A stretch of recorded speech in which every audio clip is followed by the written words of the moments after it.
네, 안녕하세요. 네, 어, 이렇게 제가 어제도 다른 교회 강의를 하고 왔고 또 오늘 이렇게 연달아 왔는데 지금 항상 갈 때마다 이 모양들이 조금씩 다른 것 같아요. 그러니까 제가 전에 했던 교회 같은 경우는 이렇게 서로 얼굴을 볼 수 있게 돼 있었고 어제 강연을 했던 교회는 그냥 각자가 아예 집에서 저조차도 집에서 했던 그런 케이스였고 또 오늘은 이렇게 나와서 여러분들과 함께 소통을 하는데 얼굴은 안 보이네요. 네. 근데 이게 저도 이제 사실은 교회 내에서 요새 비대면으로 많이 많은 게 바뀌다 보니까 이제 저도 경험하지 못했던 것들을 많이 경험하고 새로운 것들을 하고 있는데 이 좀 안타까운 것 중에 하나는 이 비대면 시대가 우리한테 가져다 준 좀 아쉬운 점 중에 하나는 이제 좀 서로가 얼굴을 보고 좀 낯이 익은 사람들은 사실 이렇게 새로운 모습으로 접해도 뭐 괜찮거든요. 내가 봤던 친구가 우리 목사님이 저기 나오네. 근데 이제 저처럼 이렇게 처음 본 사람이 나올 때는 사실 이게 저분이 이게 누구지? 뭐지? 이게 캐릭터가 잘 가늠이 안 돼요. 근데 이게 그러다 보니까 같이 호흡을 해나가는데 조금 저 입장에서도 어려운 부분이 있긴 있지만 근데 저는 그럼에도 불구하고 오늘 이 시간에 지금 이 대광교회 제가 사역하는 교회랑 이름이 아주 비슷해요. 저는 대방교회인데 여긴 대광교회. 근데 대광교회 청년분들이 지금 이 시간에 여기 와 있다는 거는 지금 놀면 뭐한 일을 이기고 오신 거잖아요. 네. 제가 지금 놀면 뭐한 일 이긴 거거든요. 네, 지금 대단하신 분들이에요. 그 때문에 우리가 비록 여러분들이 저도 처음 보고 저는 여러분들 아직 보진 못하지만 한 분 한 분을 네, 여기 앞에 계신 한 네 분 정도 빼고는 네, 그럼에도 불구하고 우리가 같은 호흡 아래에서 또 하나님께서 주시는 성령님께서 우리에게 함께 역사하신다는 그런 은혜 안에서 좀 우리가 같은 은혜와 같은 말씀 안에 함께 좀 하나님 안에서만 누릴 수 있는 그런 공동체성 네, 함께하는 그런 은혜들을 좀 누렸으면 좋겠습니다. 먼저 성경 오늘 읽고 제가 읽고 그 다음에 잠깐 기도하고 시작하도록 할게요. 요한복음 5장 1절부터 9절인데요. 제가 읽어드리겠습니다. 여러분들 아마 성경을 가지고 계신 분들은 개인 성경책을 피고 따라와 읽어주셔도 좋을 것 같아요. 5장 1절입니다. 요한복음. 그 뒤에 유대 사람의 명절이 되어서 예수께서 예루살렘으로 올라가셨다. 예루살렘에 있는 양의 문 곁에 히브리 말로 베드자다라는 못이 있는데 거기에는 주랑이 5 있었다. 이 주랑 안에는 많은 환자들, 곧 눈먼 사람들과 다리 저는 사람들과 중풍병자들이 누워 있었다. 그들은 물이 움직이기를 기다리고 있었다. 주님의 천사가 때때로 못에 내려와 물을 휘저어 놓는데 물이 움직인 뒤에 맨 먼저 들어가는 사람은 무슨 병에 걸렸든지 나았기 때문이다. 거기에는 38배 된 병자가 한 사람이 있었다. 예수께서 누워있는 그 사람을 보시고 또 이미 오랜 세월을 그렇게 보내고 있는 것을 아시고는 물으셨다. 낫고 싶으냐? 그 병자가 대답하였다.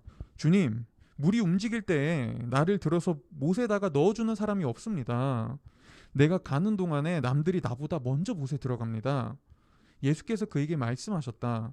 일어나서 내 자리를 걷어가지고 걸어가거라. 그 사람은 곧 나아서 자리를 걷어가지고 걸어갔다. 그날은 안식일이었다. 네, 제가 잠시 기도하겠습니다. 하나님, 오늘 이 귀한 이 시간 우리 대광교회 청년들과 오늘 우리가 하나님의 말씀을 보고자 합니다. 하나님의 말씀에 우리가 귀 기울이고자 합니다. 하나님, 우리가 우리의 모든 생각들, 우리가 가지고 있는 여러 가지 근심들, 또 우리의 번잡한 마음들 이 시간에 잠시 내려놓고 우리가 이 수련의 첫날 하나님 앞에 온전히 집중할 수 있는 은혜를 허락하여 주시옵소서. 또 하나님의 말씀 선포될 때 우리가 그 말씀에 귀 기울이고 그 말씀을 우리가 받아 누리며 그것이 내 삶에 정말 뿌리 내리고 열매를 맺을 수 있도록 우리가 더 묵상할 수 있는 그런 주님의 자녀들이 되게 하여 주시옵소서. 주님, 이 자리에서 전하는 자 주님 앞에 동일한 죄인입니다. 연약함은 가리워 주시고 오직 하나님의 말씀만 남는 시간 되게 하여 주시옵소서. 이 모든 건 예수님의 이름으로 기도합니다. 아멘. 네, 여러분, 제가 영상 하나 보내드렸었는데 혹시 영상이 지금 나올 수 있나요? 네, 그 영상 하나를 먼저 보고 제가 이어서 좀 말씀을 하도록 하겠습니다.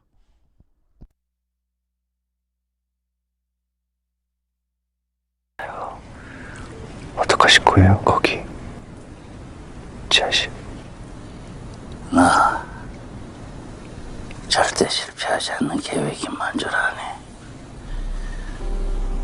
무계획이야, 무계획. 노플랜. 왜냐?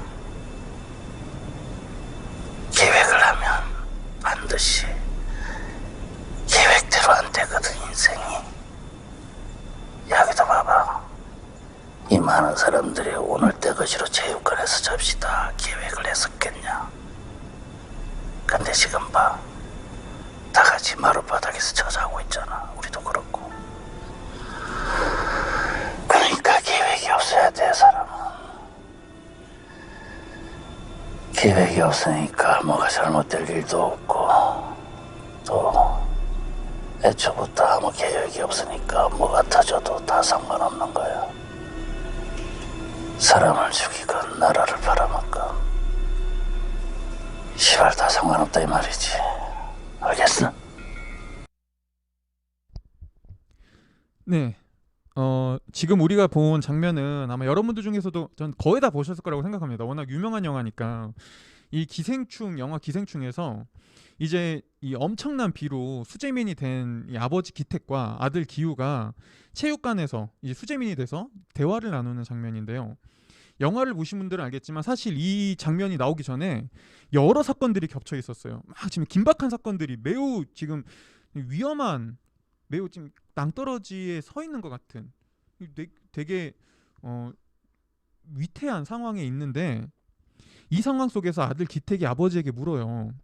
아버지, 아까 계획이 있다고 하셨잖아요. 그 계획이 뭐예요?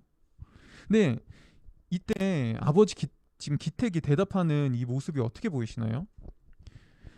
어떤 소망도 없고 내일이 없는 사람처럼 무기력해 보이죠. 네. 한편으로는 분노도 느껴져요. 지금 긴박한 상황 가운데서 빨리 이 문제를 어떻게든 해결해야 되는데 집은 물에 잠겨 있고 그 전에 지금 매우 위태로운 상황에 온 가정이 처해 있는데 계획이 뭐예요? 하는데 무기력해요. 계획이 없대요. 노 플랜. 여러분, 그런데 영화를 보신 분들은 알겠지만 송강호 씨가 연기했던 이 기택이란 인물이 처음부터 이랬던 건 아닙니다. 그도 한때는 한 집안의 가장으로 중산층의 평범한 삶을 살면서 꿈도 있었고 비전도 있는 사람이었어요. 하지만 어느 날 예상치 못하게 찾아온 IMF 때문에 일했던 회사에서 잘리고 전 재산을 투자했던 대만 카스테라 집이 망하고 그 이후 가정을 위해 이런저런 일을 다 했는데 그때마다 번번이 계획하지 못했던, 계획이 없었던 이 인생의 여러 가지 풍파와 어려움 속에서 반복되는 실패를 경험하자 이 극심한 좌절감과 무기력감에 빠져서 지금 이 상태에 이른 거죠. 방금 우리가 지금 막 본 이 장면은 이런 기택의 무기력감, 동시에 세상을 향한 어떤 분노, 이런 것들이 느껴집니다. 여러분, 그런데 오늘날 이 영화에서뿐만 아니라 우리가 살아가는 세상 안에도 이 수많은 기택들이 존재해요. 한때는 밝은 희망과 꿈을 가지고 멋진 미래를 그리며 계획을 세웠지만 예상치 못하게 찾아온 인생의 파도 앞에, 질병 앞에, 실패 앞에 낭망에 빠진 사람들, 지금 이 순간에도 여전히 존재해요. 그리고 이런 실패를 반복하는 사람들, 근데 의지와 상관없이 세상이 날 도와주지 않아서 아마 작년부터 지금 올해까지 우리가 계속 경험하고 있는 이 코로나19로 인해 또 다른 기택들은 여전히 생겨나고 있을 겁니다. 제가 이 예배 오기 전에 잠깐 이 부장님과 얘기를 했는데, 목사님이 작년부터 새로 오시고 나서 엄청 활발하게 우리 청년들과 활동하고 많은 것들을 막 계획하시고 청년부를 위해 많은 활동을 하고 계시다고 하더라고요. 막 열정적으로. 그런데 코로나가 닥친 거죠. 이거 어떡하냐고요. 내 열정과 상관없어요. 이런 좌절들, 내 계획에 없었던 좌절들, 이런 실패, 낭망, 그리고 거기서부터 오는 이 1년 반 동안, 아니 거의 2년 가까이 계속되고 있는 이 무기력감을 지금 예배를 드리고 있는 청년분들 중에서도 분명히 경험하고 있는 분들이 있을 겁니다. 여러분 근데 이런 일은 오늘날의 일만은 아니에요. 사실은 갑작스러운 일이 아니라고요. 역사 속에서 이런 일은 항상 있어 왔고요. 그때마다 역사 속에서 수많은 다른 이름의 기택들이 항상 생겨왔어요. 오늘 우리가 읽은 성경 안에서도 우리는 2000년 전 이스라엘에 존재했던 또 다른 기택을 볼 수 있는데요. 이름도 나오지 않는 이 인물은 38년 동안 이 몸에 심각한 병을 앓고 있던 사람이었습니다. 근데 이 오늘 이야기를 먼저 배경을 살펴보면 예수님이 명절을 보내기 위해 제자들과 이스라엘 수도인 예루살렘으로 들어가요. 근데 예루살렘에서 예수님이 제자들과 함께 처음으로 가신 곳이 예배를 드리는 성전이 아니라 성전 북쪽에 있는 이 베데스다라는 연못이었어요. 우리나라도 여러분들 경복궁, 뭐 창경궁 가신 분들은 거기 안에 연못 있는 거 알잖아요. 그처럼 예루살렘에도 이런 연못이 있었던 거죠. 근데 그리고 이 연못 옆에는 그 오늘날 우리나라도 보면은 연못이나 뭐 사람들이 쉴 수 있는 정자를 만들어 놓거든요. 그늘에서 행각이 그런 거라고 보시면 돼요. 이 행각이 있었어요. 연못 옆에. 근데 이 성경을 보면 행각 아래 특정 부류의 사람들이 모여 있었다고 말합니다. 이 바로 신체가 불편한 장애를 가진 사람들, 병을 앓고 있는 이 환자들. 그리고 이 사람들이 이 특정 부류의 사람들이 이 연못 곁에 모였었던 이유는 거기서 들리는 소문 때문이었어요. 이게 성경학자들에 따르면은 그 당시 가끔 비가 오면은 이 사실은 이게 연못이 넘치는 게 아니라 연못 옆에 웅덩이가 넘치는 거예요. 왜냐하면 이 연못이 깊이가 7m에서 8m거든요. 이 너비가 80m고 길이가 100m고. 그러니까 여기 들어가면 그냥 죽어요. 빠져 죽어요. 여긴 들어갈 수 없어요. 근데 그 옆에 웅덩이가 연못과 연결된 웅덩이가 있는 거죠. 그러면은 이 가끔 이 이스라엘의 우기 때 비가 많이 올 때 연못 물이 지하로 스며들어서 그 웅덩이에서 이렇게 솟구쳐 오르는 거예요. 근데 이때 사람들이 어느샌가부터 소문이 돌았어요. 이 웅덩이에서 물이 올라올 때 그 웅덩이에 먼저 들어가면 병에서 낫는다. 근데 여기에 종교적 상상력이 가미됩니다. 그래서 언젠가부터 이제 이런 소문이 더 들리는 거예요. 그 일이 하늘에서 내려온 천사가 하는 기적이다. 근데 이거는 사실이 아니라 소문이에요. 그래서 여러분들이 가지고 있는 성경책을 보시면은 이 소문에 해당한 천사가 뭐 이렇게 물을 뭐 움직였다, 이 부분은 가로쳐져 있습니다. 그러니까 이게 소문에 해당된다는 거예요. 그런데 이 소문에 의하면 그 물에 들어간다고 모든 사람이 병에 낫는 것도 아닙니다. 치료를 받을 병에서 낫기 위한 조건이 있는데 소문에 따르면 가장 먼저 들어간 한 사람만 병이 나을 수 있대요. 이 소문은 당시 사람들 사이에서 꽤 멀리 퍼져 있었고요. 이 소문을 들은 이스라엘 전국 각지의 수많은 병자들이 그 행각 아래에 모여서 나도 병에서 나을 수 있지 않을까? 라는 기대감을 가지고 거기 바글바글 줄 서서 대기하고 있었던 거예요. 자, 한번 이 모습을 상상해 보자고요, 여러분들. 이 거대한 연못이 옆에 그늘 행각이 있는데 그 아래 수십 년 동안 언제부터인지 아니면 태어날 때부터 몸이 아프고 병에 걸리고 신체적 어려움을 가지고 있고 장애를 가지고 있는 사람들이 다 모여 있어요. 그 물이 차오르기만을 지금 다 기다리고 있어요. 오매불망. 이 모습을 한번 상상해 보시라고요. 여러분, 그런데 성경은 종종 병에 걸린 사람들, 장애를 가진 사람들을 하나님을 떠나 죄로 망가진 세상과 인류의 모습을 상징적으로 비유할 때 표현합니다. 왜냐하면 하나님을 떠나서 온전함을 잃어버린 채 각자 인생의 문제와 아픔을 가지고 있는 이 세상의 모습을, 이 몸이 온전치 못한 병에 걸린 장애를 가지고 있는 사람들의 모습으로 상징적으로 말하는 것이죠. 그래서 오늘 성경에서 말하는 행각 아래에 모여있는 이 어딘가 불편한 사람들, 온전치 못한 사람들의 모습은 이 하나님을 떠나 각자 인생의 나름대로의 문제를 안고 살아가는 이 세상의 모습이라고 할 수 있어요. 여러분, 오늘날 현대 사람들은 겉으로 볼 때는 다 아무런 문제도 없고 행복해 보입니다. 뭐 오늘 지금 우리가 이 자리에서 볼 수는 없지만 그냥 여러분들 친구들 주변에서 봐보세요. 그럼 다 행복해요. 다 보기 좋다고요. 문제 없어요. 그런데 그 이유가 뭐냐면은 오늘날 현대 사람들은 가면을 쓰고 살아가는 데 익숙하거든요.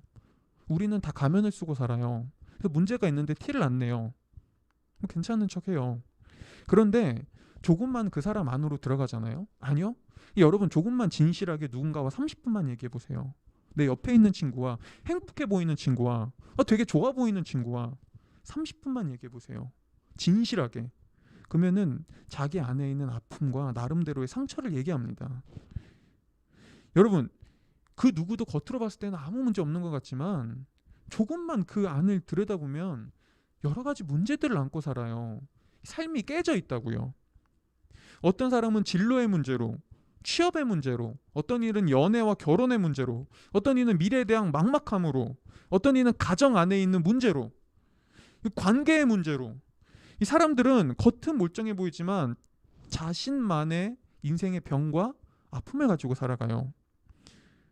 하지만 이런 아픔을 가지고 살아가고 싶은 사람은 아무도 없죠. 누가 이런 아픔을 가지고 살아가고 싶습니까? 다 벗어나고 싶죠. 그래서 사람들은 내가 가지고 있는 아픔의 문제를 해결하기를 원합니다. 고치기를 원해요. 좀 행복해졌으면 좋겠어요. 그리고 이런 이 문제를 안고 살아가는 사람들을 향해 세상에서 소문이 들려와요. 야, 네가 가지고 있는 문제 해결책이 여기에 있어. 야, 그 문제 여기서 해결받을 수 있어. 이게 너의 그 아픔을 식혀줄 거야. 뭐 진로의 문제를 해결해주겠다는 학원들, 연애와 결혼의 해결책이 여기 있다는 결혼 정보 업체들, 취업을 성공해주겠다는 박람회, 강의들, 인생을 역전시켜주겠다는 뭐 오늘날 로또 열풍, 비트코인 열풍, 부동산 열풍, 이거 요새 난리잖아요. 우리 주변에서 끊임없이 네가 가지고 있는 문제의 해결책이 여기에 있다는 소문들이 끊임없이 들려옵니다. 그리고 사람들은 그 소문이 들리는 곳에 내 인생의 해결책이 있을 거라는 기대감을 가지고 그 세상에 소문이 들리는 행각 아래에 가서 거기 바글바글 모여 있어요. 바글바글 모여 있어요. 여러분 노량진 가보셨나요? 노량진 가면은 고시 공부 준비하는 청년들 다 모여 있어요. 고시 공부를 준비하는 게 잘못된 게 아니죠. 공무원 시험을 준비하는 게. 근데 왜 거기 가 있냐고요. 수많은 청년들이 공무원이 최고야. 공무원 되면 행복해. 공무원이 안정적이야. 그 소문 듣고 다 거기 가 있는 거예요. 행각 아래 모여 있다고요. 그런데 여러분 정작 내 삶의 문제를 해결해 주겠다는 세상의 소문 아래로 가보잖아요. 그러면 거기서 내가 원하는 걸 얻는 건 굉장히 힘듭니다. 왜냐하면 내가 원하는 걸 얻을 수는 있죠. 근데 얻는 사람이 모든 사람이 얻는 게 아니에요. 마치 오늘 성경에 보면은 이 소문에 의하면 가장 먼저 연못에 들어간 한 사람만 병이 나을 수 있다는 이 소문처럼 세상도 그 소문 아래 가면은 그 기회를 쟁취할 수 있는 사람은 맨 앞에 서 있는 소수입니다. 몇 사람. 내가 원하는 대학에 들어가는 것도 등급 컷을 무사히 통과한 몇 사람뿐이고요. 결혼 정보 업체에서 성공적인 결혼을 하는 사람도 높은 등급을 가진 소수일 뿐이고요. 뭐 취업, 공무원 시험, 로또 당첨도 맨 앞에 서 있는 몇 사람만 되는 거예요. 오늘날 우리가 살아가는 사회에서 물론 이 모습 자체가 잘못된 건 아닙니다. 다. 하지만 확실한 건 세상의 소문 아래에 가도 그 소문을 얻기란 굉장히 힘들다는 거예요. 다 얻을 수 없다는 거죠. 극소수만 얻어요. 그런데 과연 이 수많은 이 세상의 소문과 이 경쟁을 이겨내고 드디어 자신이 원한 걸 얻은 사람들은 그러면 그러니까 제일 먼저 연못에 들어간 사람은 해피엔딩을 맞이했을까요? 행복하게 잘 살았답니다. 이런 얘기가 들릴까요? 여러분 세상의 소문을 쫓아 치열한 경쟁에서 살아남아서 앞에 선 사람들은 비로소 내가 원하는 걸 얻었을 때 이 세상에서 들리던 소문이 헛소문이었다는 걸 깨닫기 시작해요. 내가 원하는 대학에만 가면 고생 끝나는 거야 라는 말이 거짓이라는 걸 대학에 가면 알게 되고요. 취업만 하면 삶이 안정적으로 변할 거야. 행복할 거야. 취업하잖아요. 그럼 이게 아닌데? 라는 걸 이거 거짓이었네? 라는 걸 알게 되고요. 로맨틱한 결혼과 사랑이 이 소문이었다는 거, 헛된 소문이었다는 걸 알게 되고요. 많은 돈이 있으면, 돈이 많으면 인생 행복하게 내가 원하는 대로 살 수 있어 라는 말이 그 거짓말이라는 걸, 이 돈은 많아도 내가 인생을 내 맘대로 다 살 수 없구나, 이 돈은 많은데 할 수 있는 건 많은데 그렇다고 모든 걸 할 수 있는 것도 아니고 이게 그렇게 행복한 것도 아니구나라는 걸 깨닫기까지는 그렇게 오래 걸리지 않습니다. 여러분들 한번 여러분들이 지금까지 살아온 인생을 한번 그냥 생각해 보세요. 아마 지금 예배를 드리고 있는 각자 삶에서 지금 이 예배를 드리고 있는 분들도 수많은 소문을 쫓아 살아왔을 겁니다. 친구들의 들리는 이야기, 엄마 아빠가 해주는 이야기, 주변의 사람들의 이야기, TV 매체의 이야기. 그래서 어떤가요? 지금까지 왔거든요. 사실이던가요? 행복하시던가요? 정말 대학에 갔더니 취업을 했더니 내가 원하는 뭔가를 이루고 성과를 좀 내봤더니 내가 기대하던 행복과 만족이 찾아오던가요? 잠깐은 그럴 수 있죠. 근데 그게 끝이 아니라니까요. 잠깐만이에요. 또 뭔가가 필요해요. 그리고 내가 들었던 것만큼 아니에요. 뭔가 쫓아와서 이루었는데 내가 들었던 건 이만큼이었는데 와서 보니까 이만큼인 거예요. 이거 아니네? 근데 우리는 지금도 또 무엇인가를 듣고 그걸 쫓아가죠. 이처럼 우리는 살면서 한 번쯤, 아니 너무 많이 내가 쫓아오던 세상의 소문이 이 사실이 아니구나라는 걸 이미 많이 경험해 왔어요. 지금도 경험하고 있고요. 이게 이 세상의 소문을 쫓아 경쟁에 이긴 그 삶들의 한계입니다. 명확한 한계. 그런데 이 경쟁에서 이긴 사람만 있는 게 아니죠. 세상은 한편으론 소문을 쫓아왔지만 거기서 한 번도 제대로 무엇인가를 이루지 못하고 끊임없는 실패와 좌절을 경험하는 사람들도 다른 한편에 존재하죠. 세상의 소문 아래 달려갔지만 경쟁에서 뒤처지고 반복해서 실패하고 그리고 그 안에서 그 실패 속에 나를 탓하고 인생을 탓하고 아니면 영화 기생충의 이 기태처럼 이게 반복되다 보면 이제 무기력감과 좌절감에 빠져서 그냥 허무하게 인생을 보내는 사람들. 야, 이게 인생 뭐 내가 노력해봤자 내 마음대로 안 되네. 내 인생이 이렇지 뭐. 야, 이거 아무것도 하기 싫다. 의미가 있나? 이런 좌절에 빠져 있는 사람들. 여러분, 이런 이 두 모습이 세상의 소문을 따라 행각 아래 모여 있는 오늘날 세상의 모습입니다. 이게 세상의 모습이에요. 행각 아래 모여 있는. 오늘 성경에 등장하는 38년 동안 이 병을 앓고 살아온 이 병자는 이런 세상의 모습을 가장 대표적으로 보여주는 사람이에요. 여러분, 많은 학자들이 아마 이 병자가 이 거동이 불편한, 걷는 것 자체가 불편한 중풍병자였을 것이다라고 예상하는데요.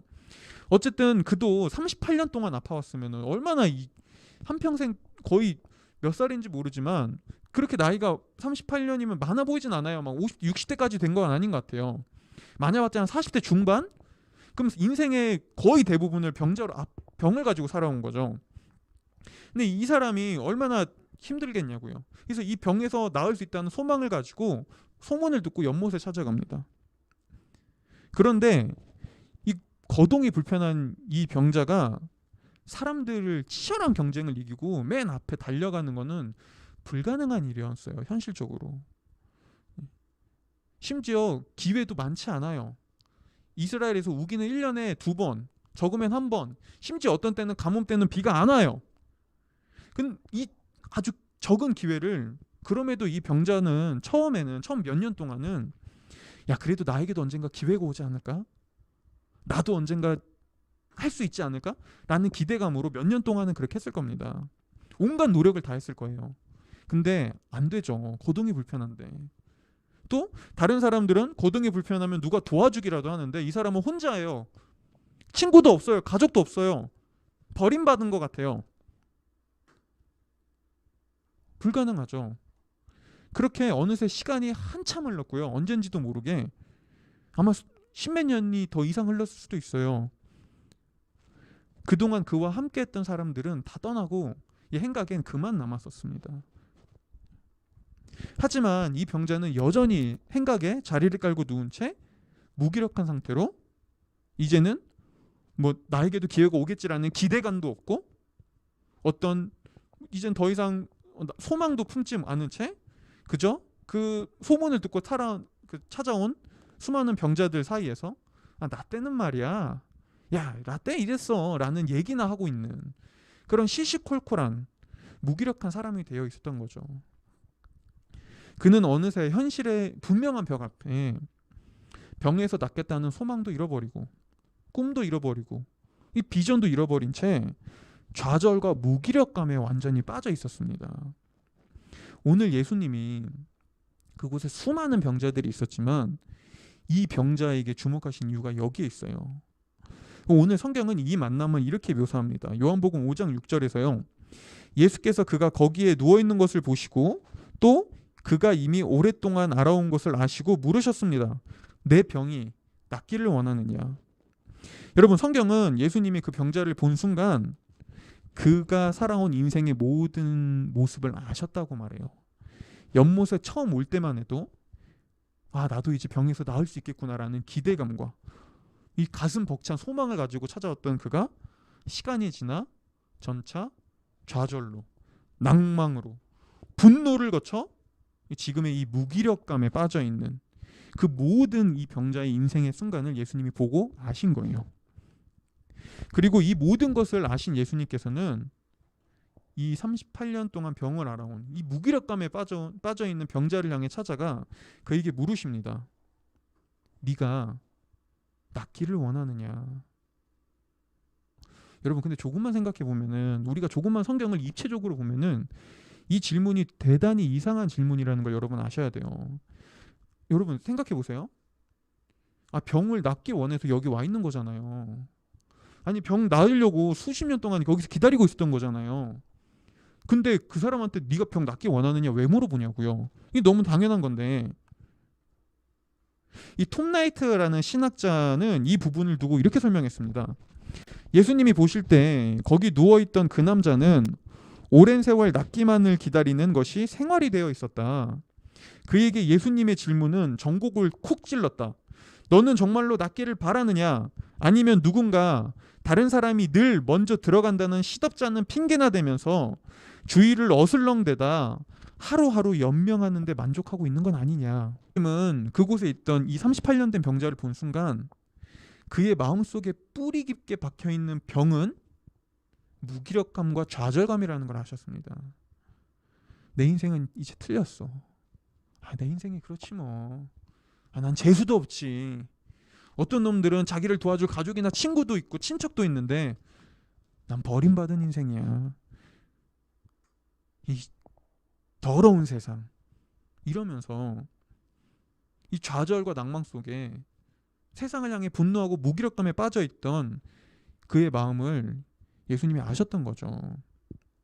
결국 여러분, 이 38년 된 병자가 앓고 있던 가장 큰 병은 신체 병이 아니라 어느새 그의 마음속에 자리 잡혀있던 무기력감과 좌절감이었습니다.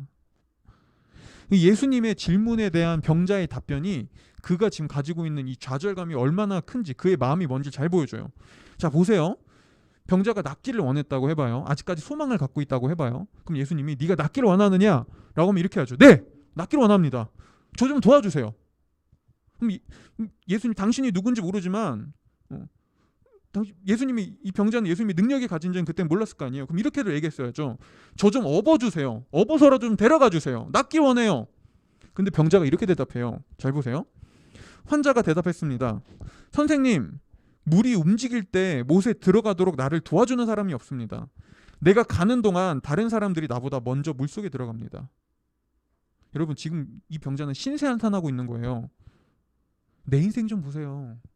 나는 이미 글렀어요. 병에서 낫는 거요? 이제 그런 건 기대도 안 합니다. 저는 그런 거 더 이상 꿈꾸지도 않습니다. 그냥 돈이나 좀 주시렵니까? 구걸하고 살았다고 얘기하거든요. 그냥 돈이나 좀 주십시오. 그거면 족합니다. 여러분, 근데 우리는 여기서 한 가지를 더 생각해 봐야 됩니다. 아니, 웃기지 않아요? 성경 되게 재밌어요. 여러분, 조금 이렇게 우리가 상상을 하면서 이 당시 시대를, 이 상황들을 생각하고 읽어보면 성경이 너무 재밌어요. 아니, 여러분, 소망이 없는 거 아는데 왜 거기 있냐고요. 딴 데 가야지. 아니, 소망이 없다는 거 알고 있잖아요, 자기도. 아니 저는 안 돼요. 글러먹었어요. 난 도와줄 사람도 없어요. 돈이나 주세요. 이러고 있는데 아니 그러면 사람들 더 많이 다니는 좀 더 길목 좋은데 더 많은 이 국어를 할 수 있는 데로 가면 돼. 옮기면 되잖아요. 근데 왜 거기 있냐고요. 그리고 아니 이곳에서 가장 오래 있었으면은 이제 이 소문이 헛소문이라는 걸 알 때도 되지 않았어요? 야 이거 보니까 헛소문이네. 이거 들어가서 낳는 사람 먼저 들어간 사람 봤는데 안 낳던데? 이거 가짜인 것 같은데? 아니 이거 알만 하잖아요.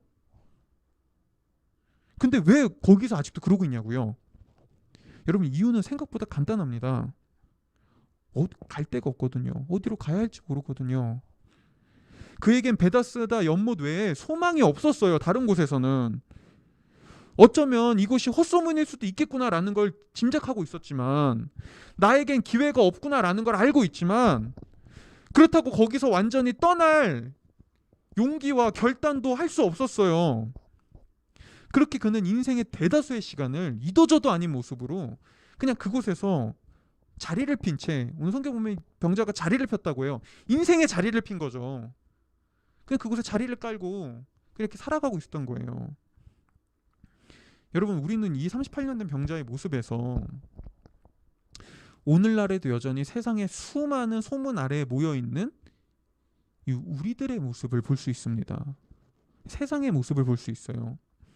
사실 여러분 조금만 세상에서 들리는 소문들의 진상을 파악하면요, 내가 쫓고 있는 세상의 소문이 이게 진짜 소망이 될 수 없구나, 야 이게 헛소문이구나, 과장돼 있구나라는 사실을 여러분 조금만 추적하고 조사하면, 아니 그냥 몇 사람한테만 가서 물어보면 너무나 알 수 있습니다. 여러분 많은 청년들이 지금 취업과 진로에 대해서 막막할 거예요. 그럼 이제 우리 안에는 이런 상상들이 되죠. 펼쳐지죠. 취업만 하면, 대기업만 가면, 연봉만 높게 받으면, 그래 그럼 내 인생이 좀 나아질 텐데, 이것보다 나을 텐데. 아니 그거 필요해요. 포기하라는 게 아니에요. 근데 내가 생각한 만큼 아니에요. 취업해서 열심히 일하는 사람한테 찾아가서 물어봐요. 행복해요? 좋아요? 취업하니까 정말 괜찮아요? 그럼 여러분 장담하건대 10에 9은 이렇게 얘기합니다. 야 그런 게 어딨니? 빨리 휴가 나갔으면 좋겠어. 이거 어떻게 맨날 이렇게 사냐?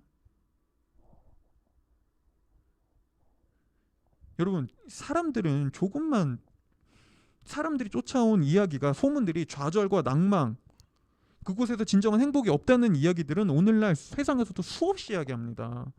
대중 매체에서도 이야기하고요, 유튜버들도 이야기해요. 그럼에도 우리는 거기서 벗어나지 못해요. 계속 그 행각 아래에 모여 있어요. 왜냐하면 그곳을 벗어나서 무엇을 소망으로 삼아야 될지, 어디로 가야 될지 모르거든요. 그래서 사람들은 이렇게 말합니다. 에이 그건 당신들 얘기지, 나는 다를 거예요. 에이 나는 아니에요. 나는 안 그럴 자신 있어요. 나는 괜찮을 거예요. 난 행복하게 잘 살 거예요. 이것만 있으면, 취업만 하면, 결혼만 하면, 연애만 하면, 사랑하는 사람만 만나면, 내가 원하는 학교에 가면, 내가 이 돈을 이 정도 벌면, 나는 그러지 않을 수 있어요. 최면을 거는 거죠. 사실 스스로에게 최면을 거는 겁니다. 그렇게 사람들은 지금도 수많은 세상의 행각 아래에 들어가 거기에 자리를 피고 누워 있어요. 그런데 오늘 예수님은 이런 우리에게 찾아와서 물으십니다. 여러분 우리가 하나님한테 우리만 질문한다고 생각하는데 아니요. 하나님도 가끔 우리한테 찾아와 질문하세요. 근데 하나님의 질문은 굉장히 매서워요. 우리의 폐보를 찌르고, 하나님의 질문은 정말 우리를 통찰력 있게 바라보시고 우리에게 던지는 질문이라고요. 예수님은 질문하세요. 바로 그에게 답을 던져주는 게 아니라 질문하세요. 네가 낫기를 원하느냐? 이 말은 단순히 너 취업하고 싶니? 결혼하고 싶니? 성공하고 싶니? 돈 많이 벌고 싶니? 좋은 사람 만나고 싶니? 이런 피상적인 질문이 아니에요. 오늘날 우리를 향한 예수님의 질문은 훨씬 더 근본적이고 본질적인 인생에 대한 질문입니다. 우리 삶에 대한 질문. 너 진짜 새롭게 변화되길 원하니? 정말 인생의 소망을 찾기 원하니? 인생의 참된 의미와 목적을 발견하고 싶니? 너 정말 이제 새로운, 이전과는 다른 그런 꿈을 가지고 비전을 가지고 살아가고 싶니? 근데 많은 사람들이 이 질문에 오늘 38년 된 이 병자처럼 네! 원합니다. 낫기 원합니다. 변화되기 원합니다라고 대답하지 못해요. 왜냐하면 여전히 세상의 행각 아래 이 헛소문 아래 자리를 피고 그것을 소망으로 두고 살아가고 있거든요. 그래서 내 인생이 지금 이렇게 불행한 이유는, 행복하지 못한 이유는, 내가 좌절하는 이유는 이 세상의 소문이 헛소문이기 때문이 아니라 나를 도와줄 사람이 없어서, 나를 서포트해줄 부모님이 나는 없어서, 내가 금수저가 아니고 흙수저로 태어나서 이 생각지도 못했던 어려움 때문에, 코로나 때문에, 아니면 하나님이 내 기도 안 들어줘서 그런 거라고 생각하죠. 그래서 여전히 사람들은 세상의 행각 아래 자리를 깔고 스스로에게 최면을 겁니다. 나는 다를 거야. 아니야, 난 아니야. 난 아닐 수 있어. 난 괜찮아. 난 괜찮을 거야. 난 저들과 다를 수 있어. 여러분, 하지만 그렇게 해서는 결코 변화와 치유가 일어날 수 없습니다. 삶의 유의미한 어떤 인생의 유의미한 그런 성장과 변화가 일어날 수 없어요. 왜냐하면 우리가 자리를 깔고 누워있는 곳이 진짜 소망이 아니거든요. 진정으로 변화된 삶을 살기를 원한다면, 낫기를 원한다면, 정말 소망을 원한다면 내가 앉아있는 곳이 헛소문에 불과하다는 걸 깨닫고 인정하고 그 자리를 떠나야 합니다.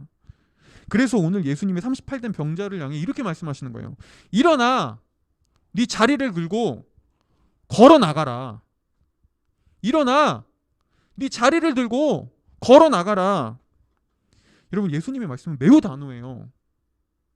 구차 막 설명해 주지 않아요. 야, 네가 왜 거기 있는 거는 말이야, 그 헛소문인데 너 이미 알고 있지 않니? 근데 너 왜 네가 거긴, 이러지 않습니다. 예수님은 굉장히 직접적으로 도전하세요.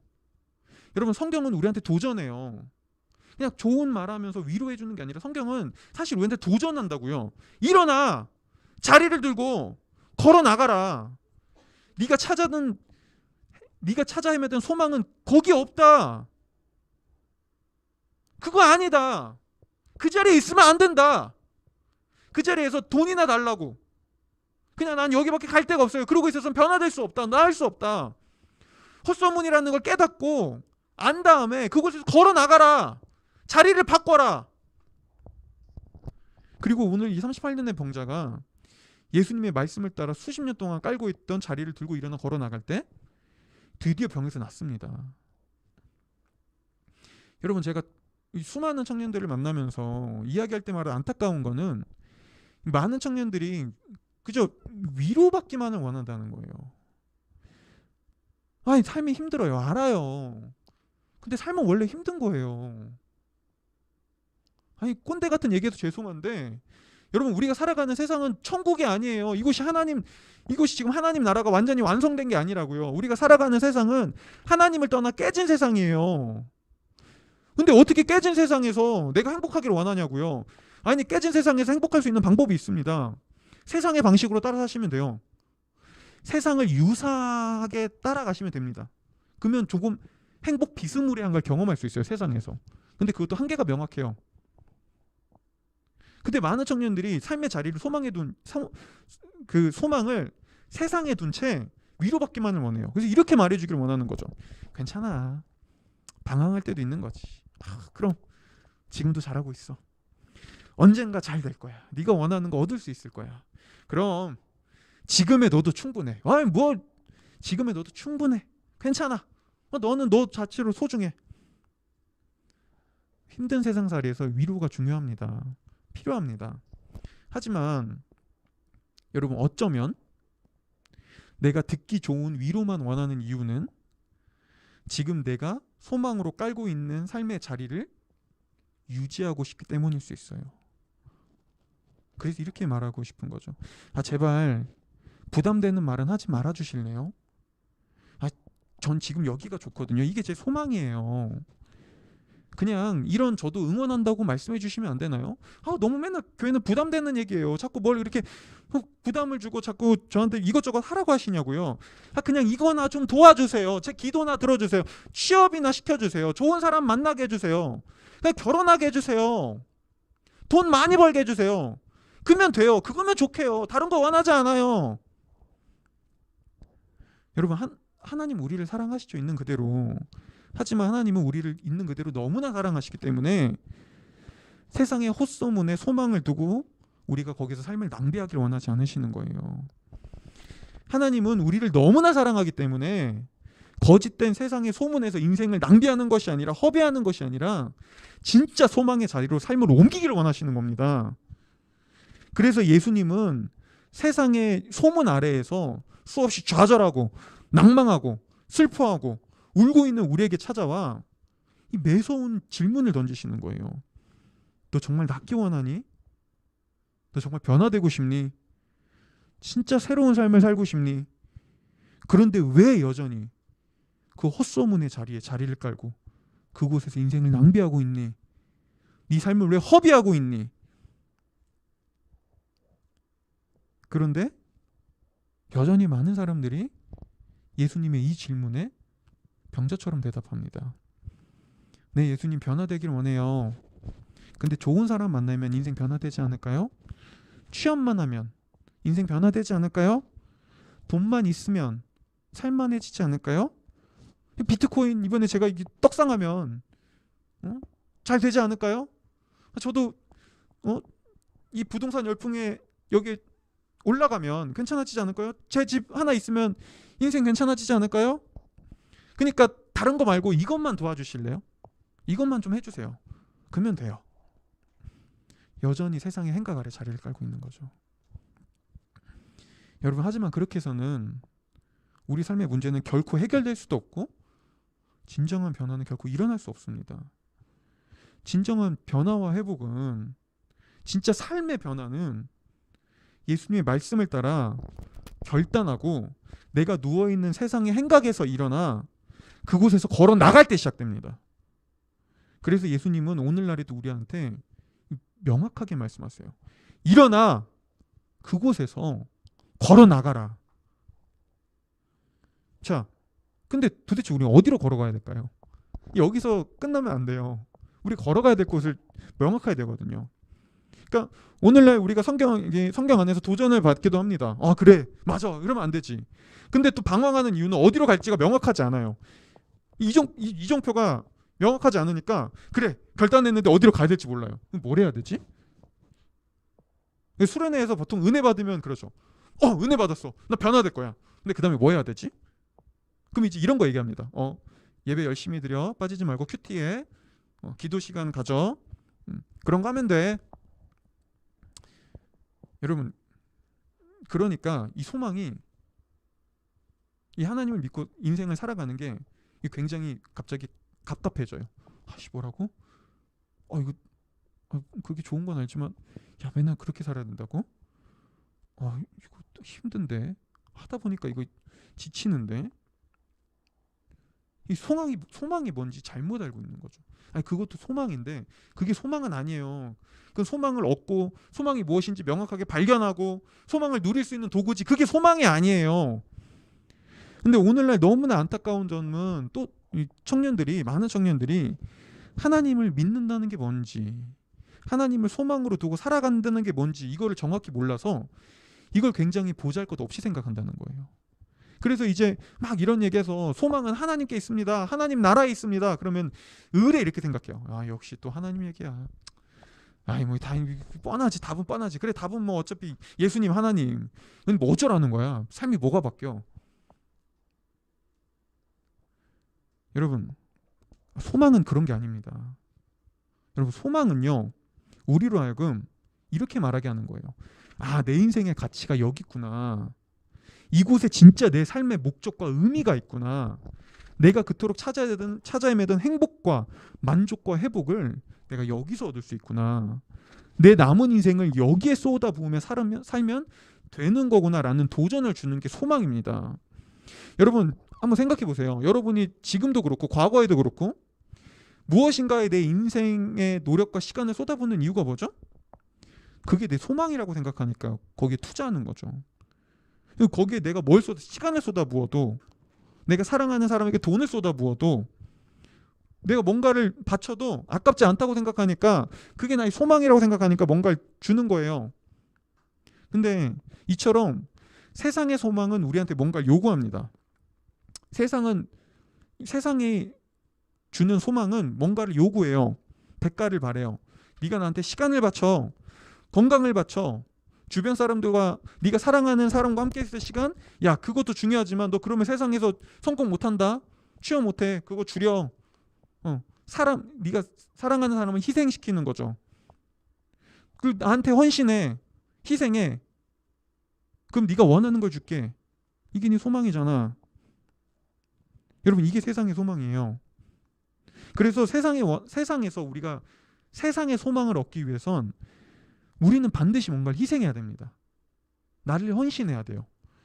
그래서 세상에서 무엇인가를 소망으로 두는 삶은 굉장히 피곤하고 힘들고 지치고 불안해요. 굉장히 불안해요. 힘들고 헌신해야 되니까.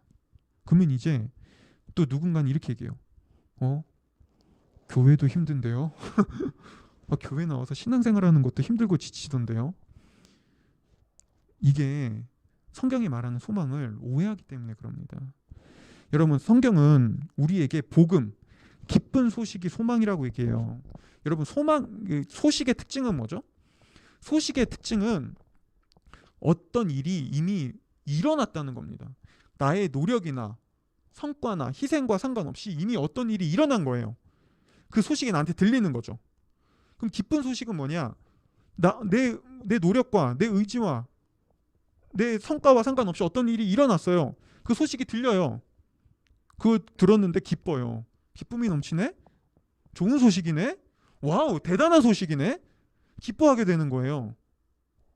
여러분, 성경이 복음을 기쁜 소식이라고 말한 이유가 여기에 있습니다.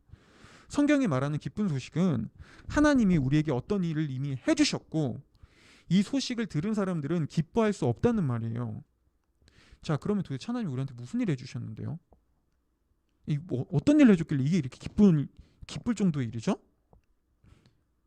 우리가 맨날 들었던 그 얘기 할 거예요. 너무 뻔해서 또 그 얘기야 할 그 얘기. 근데 그 얘기가 뻔한 얘기가 아니라 얼마나 놀라운 얘기인지 지금부터 여러분들에게 좀 설명드리겠습니다. 성경은 하나님이 죄인인 우리를 오직 은혜로 구원했다는 이 소식이 기쁜 소식이라고 말합니다. 여러분, 앞서 얘기했듯 우리는 다 소망을 찾아 헤매요. 왜 소망을 찾아 헤매시죠? 왜 뭔가를 소망하죠? 이유는 간단합니다. 지금 내 상태 그대로는 내가 소망하기에 부족하고 연약하다는 걸 잘 알거든요. 그러니까 아무리 세상에서 너 자신 그대로 사랑스러워, 넌 소중해, 넌 가치 있어라고 얘기해도 우리는 내 모습에서 소망을 찾기 힘듭니다.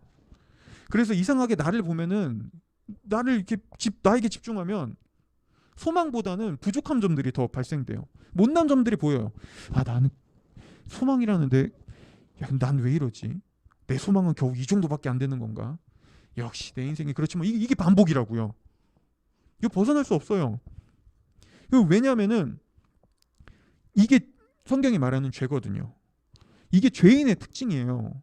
여러분, 성경이 말하는 죄는 단순히 이렇게 윤리 도덕적으로 나쁘고 나쁜 놈 되고 거짓말하고 이런 것만이 죄가 아닙니다. 성경이 말하는 죄에는 훨씬 더 다양한 것들이 담겨 있어요. 그 중에 하나가 소망을 잃어버렸다는 거예요. 죄인이 된 우리는 나에게서 소망을 찾을 수 없습니다. 여러분, 이게 죄의 본질이거든요. 근데 여러분, 이게 죄의 특징이라면 죄의 본질은 뭐죠? 죄의 본질은 하나님을 떠나 내가 내 인생의 주인이 되려고 한 게 죄예요. 하나님을 떠나 세상의 중심인, 세상의 주인인 하나님을 떠나 내가 내 인생의 주인이 되고자 한 게 죄라고요. 그런데 하나님을 떠나서 내가 내 인생의 주인이 되니까 인생의 중심은 나야, 인생의 주인은 나야 라고 했더니 그 내가 완벽하지 않고 부족하다는 거예요. 소망을 가지기에 내가 부족한데, 아니 나 인생의 주인은 난데, 이런 내가 좀 너무 초라하네. 소망을 가지기엔 턱없이 연약하네. 그래서 인간은 이거를 커버할 수 있는, 이걸 가려줄 수 있는 다른 것들을 소망으로 품기 시작합니다. 돈, 명예, 권력, 자유, 사랑, 배우자, 여행, 자녀, 이런 것들, 나를 감싸줄 수 있는, 내 부족한 점을 메꿀 수 있는, 나를 숨길 수 있는 그런 것들을 소망으로 메꾸려고 해요. 이게 로마서 1장 21절 23절에서 성경이 말하는 겁니다. 이게 세상의, 하나님을 떠난 세상의 모습이에요. 이 제가 읽어드릴게요. 로마서 1장 21절 23절에서 그들은 하나님을 알면서도 하나님을 영화롭게 하지도 않고 감사하지도 않았습니다. 오히려 그들의 생각이 허망해졌고 그들의 어리석은 마음은 어두워졌습니다. 그들은 스스로 지혜롭다고 하지만 미련하게 돼 썩지 않는 하나님의 영광을 썩어질 사람이나 새나 짐승이나 기어다니는 동물이나 우상으로 바꿨습니다. 여러분, 이게 하나님을 떠난 세상의 모습입니다. 이 고대 시대의 사람들은 이 하나님의 자리를 우상, 이 눈에 보이는 우상으로 바꿨다면은 현대 사람들은 하나님의 자리를 눈에 보이지 않는 것들, 앞서 얘기했던 돈, 명예, 권력, 세상이 말하는 건 이상적 사랑, 자유, 이런 거에서 메꾸려고 해요. 그런 것들에서 소망을 발견하는 거죠. 하나님의 소망의 자리를 다른 걸로 대체시키는 거예요. 이게 우상숭배예요. 그리고 앞서 말했듯 세상의 이 소망, 세상의 우상은 똑같습니다. 우상이랑 헌신을 요구해요. 재물 바쳐. 예전에 우상의 특징 그거죠. 재물 바쳐, 나한테 제사해, 헌신해, 희생해. 그럼 네가 원하는 거 들어줄게. 이거 우상이거든요. 오늘날 세상으로 삼는 거, 오늘날 세상에서 소망으로 삼는 거 마찬가지잖아요. 너희 시간을 줘, 돈 더 줄게, 건강을 희생해, 그만큼 성공하게 해줄게, 네 인생을 갈아 넣어, 그러면은 거기에 따른 대가를 줄게. 세상에 공짜가 없어요. 이게 우상의 특징입니다. 세상의 소망의 특징이에요. 그런데 이런 우리에게 성경이 완전히 새로운 소식을 들려줍니다. 바로 하나님이 그 어떤 소망도 찾을 수 없는 저와 여러분을, 너무 부족하고 연약한 우리를, 이 죄인을 있는 그대로 사랑하고 용서하고 용납하고 받아주셨다는 소식이에요.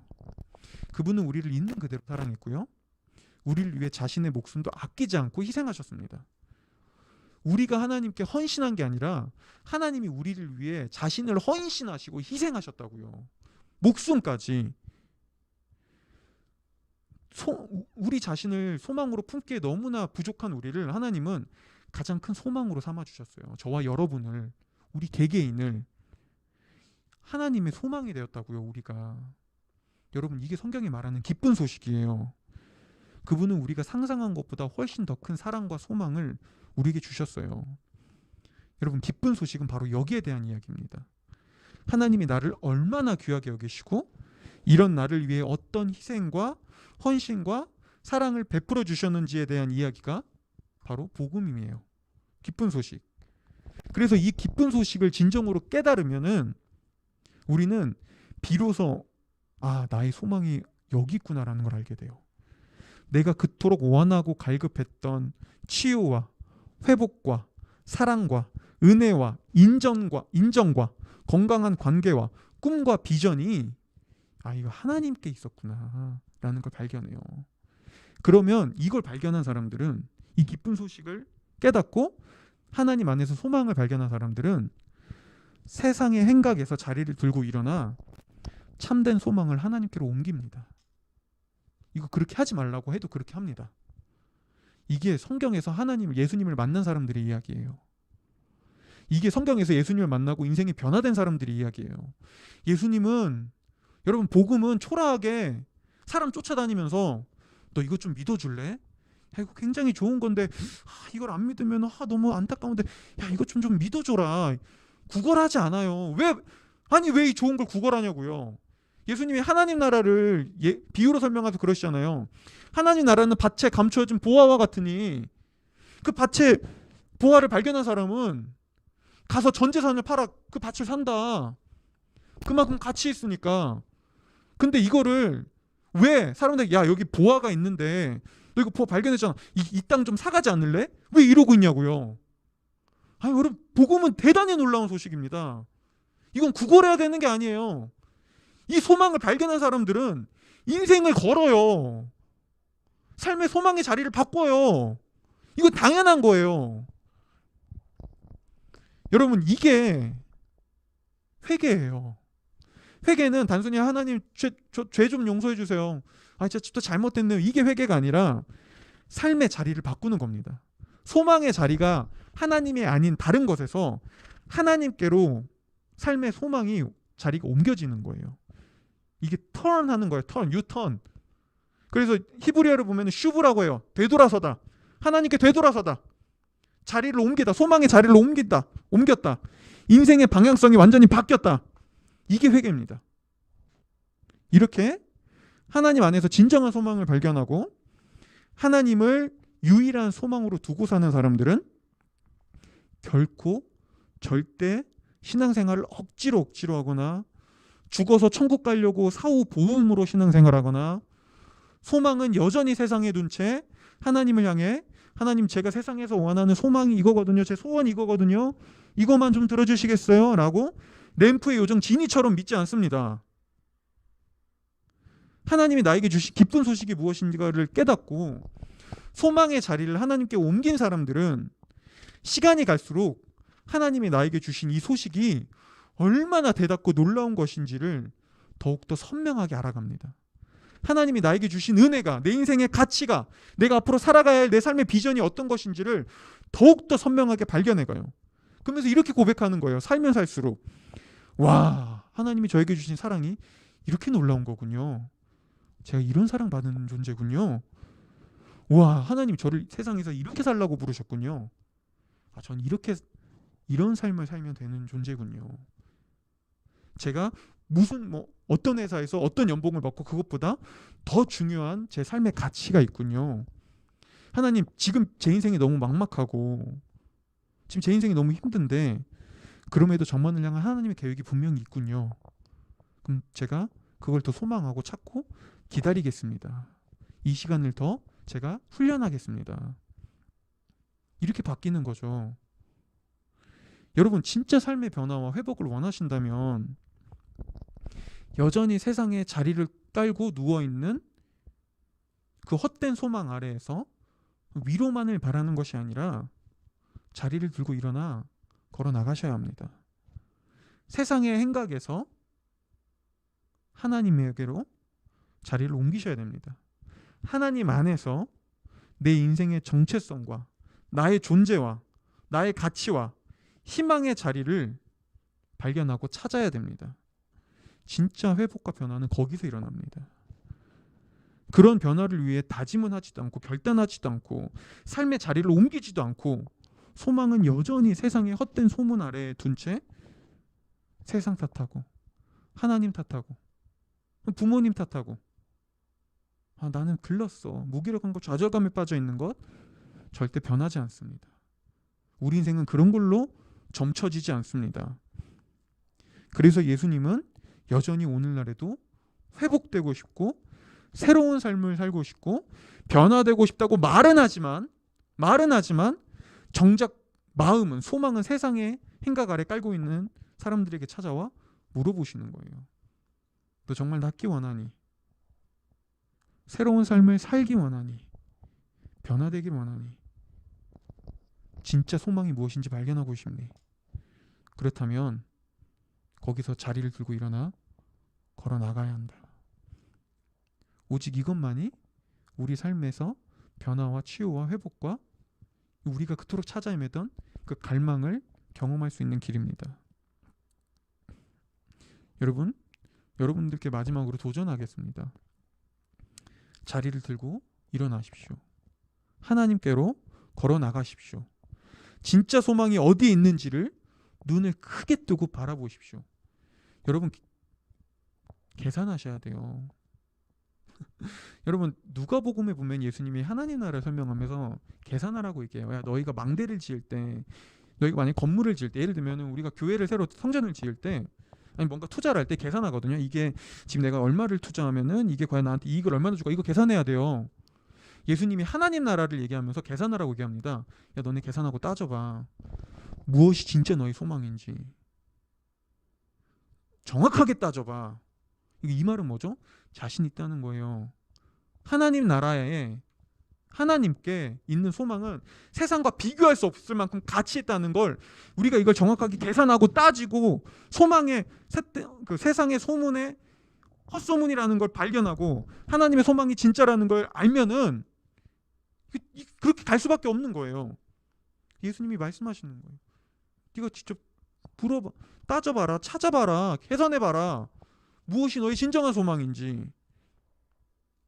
여러분 눈을 크게 뜨고 진실을 바라보십시오. 내가 살고 있는 세상의 현실에 직면하십시오. 피하지 마십시오. 그것이 헛된 소문이라는 것을 발견해가고 인정하십시오.